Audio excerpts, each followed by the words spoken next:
Hey, how you doing there again, folks? Me again, of course, Brandon Wenzel. Come back at you. Another offering off my sampler platter. Yes, indeed, folks. Sampler every series of videos I've been doing for a little while now. Go over there, try out food and drink items. I eat stuff and drink stuff. Then, folks, I'm gonna talk about stuff. I'm gonna let you know all that you need to know about hopefully delicious stuff. That time I'm doing this, folks, I'm not gonna lie. Trying out a new sub sandwich spot. But we'll get to that. Folks, it's super simple format. I'm going to go over there and try out food and or drink items for you. Whilst I'm doing so, I'm yammering on about it for a bit.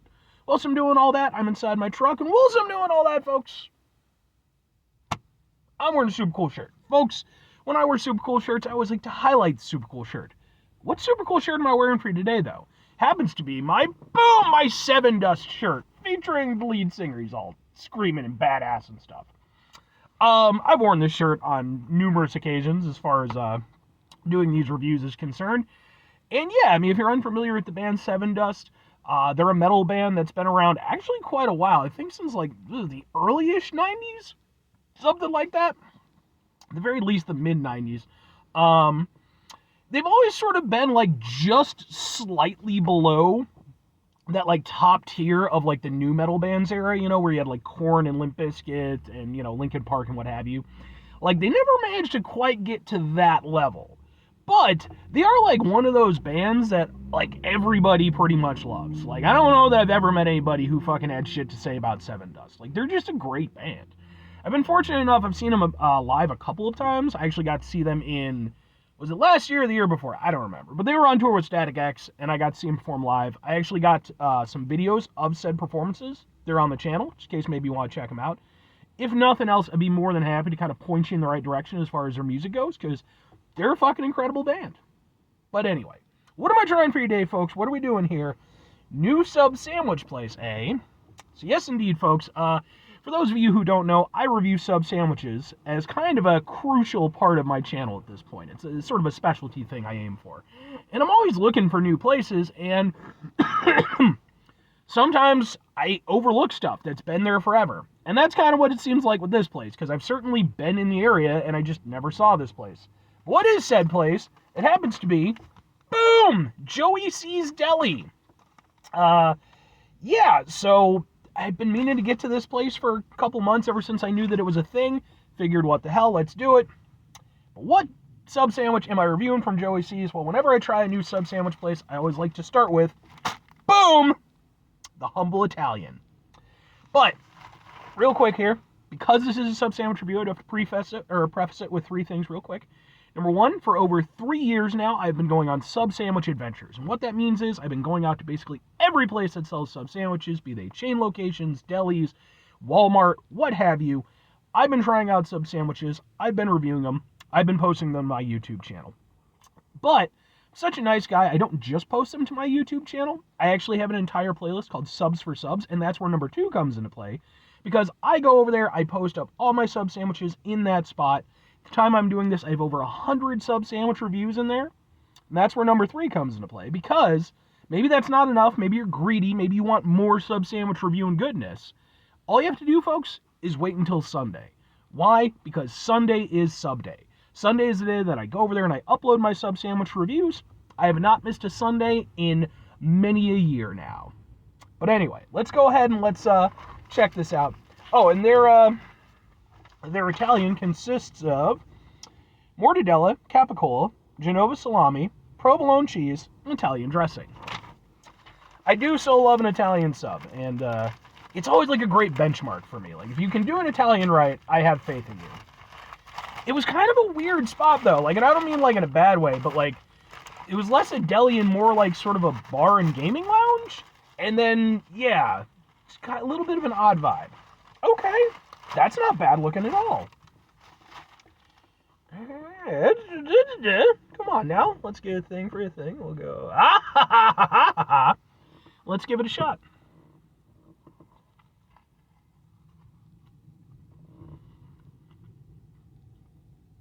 Veggie's good. Got the Italian dressing on. I always love that.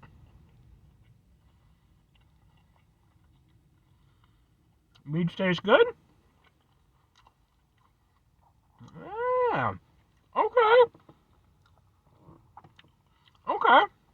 not bad. That's not bad at all. It's not, I mean, I'll get this out of the way.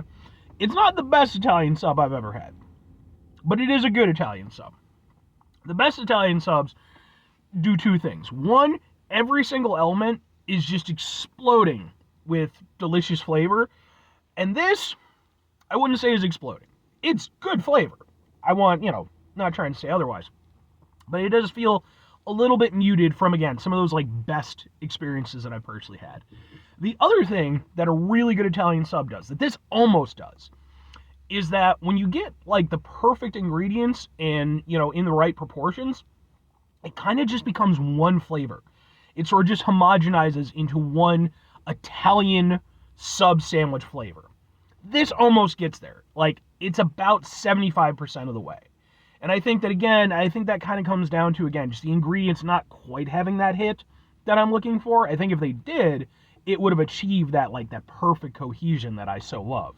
But it is a very solid Italian sub sandwich. There's nothing wrong with it.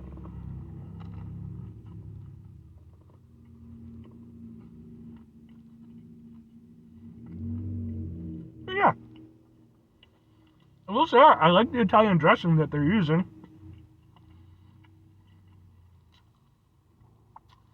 It's very zingy and sharp. I like that. I don't know if it's I don't know if it's made in house or if it's, just something they bought off the counter or what have you. But regardless, it tastes nice. Yeah. This is a very good sub. Nothing to dislike. It's hitting most of the notes that I want from an Italian sub. It's pretty dang solid.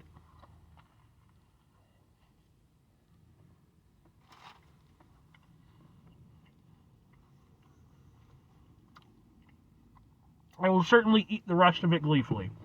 Okay, well, two questions have to be asked then.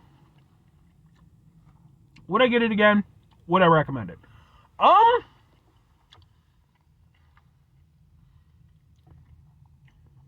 Sure and sure.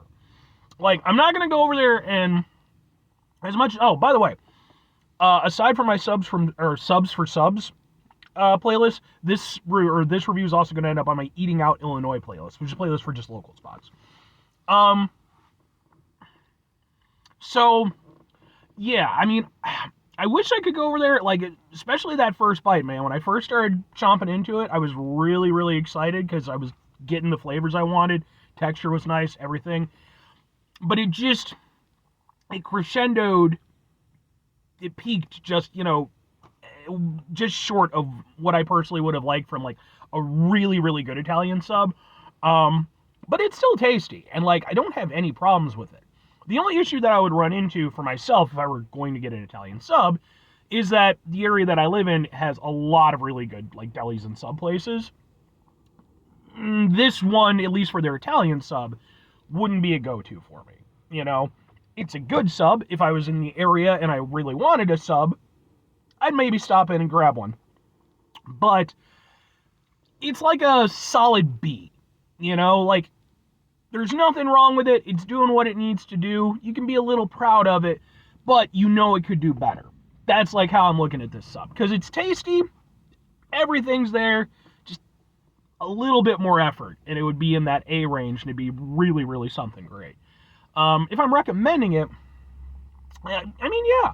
Like I said, there are other spots in the area that I would recommend over Joey C's as far as getting an Italian sub.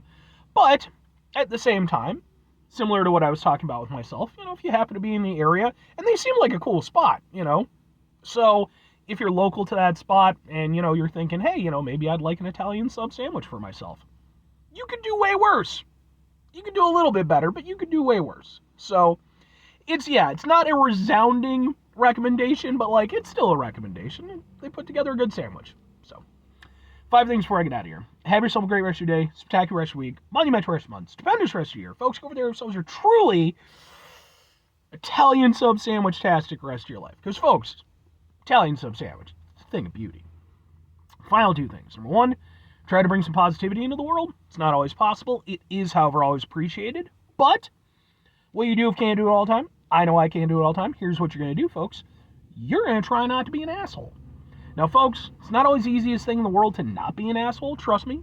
I know it. I live it. I'm out there every day with you in it. Life can be stressful and frustrating and just bullshit sometimes, folks. And when we find ourselves in situations where we have to deal with said bullshit, it's important we go over there whenever possible. Take a step back. Try to mitigate the level of assholishness in our lives. Hopefully, do better for ourselves and for those around us. Very final thing, folks. Excuse me. Do the thing. Whatever the thing is for you, that's what I want you to go out and do. Folks, what's your personal favorite type of sub sandwich? I mean, like I said, the Italian is always my go-to, but I wouldn't say it's my favorite. Like a roast beef? Maybe. Some pastrami? Maybe. But, you know, there's so many really good subs out there, it's honestly hard for me to say one more than the others. But what about you? Let me know, hit me up in the comments. I'm always really interested to hear about this stuff. But anyway,